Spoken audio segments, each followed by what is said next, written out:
করবো সেটা হচ্ছে পেস্ট। সাদা যে কোনো ব্র্যান্ডের বা যে কোনো নামের পেস্ট তোমরা ব্যবহার করতে পারো, কোলগেট, পেপসোডেন্ট, তবে সাদা হতে হবে, সাদা পেস্টটা দিলে ভালো কাজ পাবে। এখানে আমি 2 মটর দানার পরিমাণ পেস্ট ব্যবহার করছি এবং এখানে দিয়ে দিলাম 3 চিমটির মতো চিনি। এখানে তো ঠোঁটকে নরম রাখবে, ঠোঁটের ময়লা কাটাবে এবং ঠোঁটের ডেড সেল যেগুলো আছে সেগুলো উঠিয়ে দিয়ে নতুন সেল গজাতে সাহায্য করবে। তাই এখানে আমি চিনিটা দিয়ে দিয়েছি। চিনি দিয়ে খুব ভালো করে মিশিয়ে নেব। চিনি এবং পেস্টটা মিশ্রণটা কিন্তু আমাদের ঠোঁটের জন্য খুব ভালো হবে, ঠোঁটকে গোলাপি করতে সাহায্য করবে। আর দিয়ে দেবো 1/2 চামচের মতো এখানে নারিকেল তেল।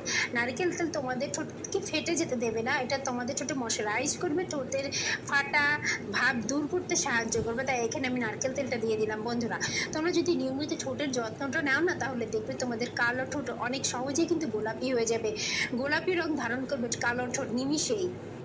তো লেবুর রসে আছে প্রচুর পরিমাণে bleaching property, vitamin C, anti property, যেটা তোমাদের ত্বকের কাটা ছেঁড়ার কালো দাগও কিন্তু ভিটামিন সি উঠিয়ে দিতে সাহায্য করে। সুতরাং ঠোঁটের যে কালচে ভাব আবরণ পড়ে যায় নিয়মিত মানে ঠোঁটে চর্চা করতে না করতে, অতিরিক্ত পরিমাণে লিপস্টিক ব্যবহার করার ফলে ঠোঁটের উপর একটা কালো আবরণ পড়ে যায়, সেটা ওঠাতে কিন্তু সাহায্য করবে এই লেবুর রসটা দিতে না চাইলে এখানে টমেটো, আলু অথবা শসার রসটাও এখানে ব্যবহার করতে পারবে।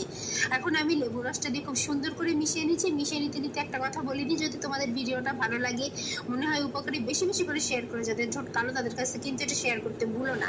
এটা কিন্তু খুব উপকারী একটা টিপস এবং 100% তোমরা কার্যকারিতা পাবে যদি নিয়মিত আমি যেভাবে দেখালাম এভাবে যদি ব্যবহার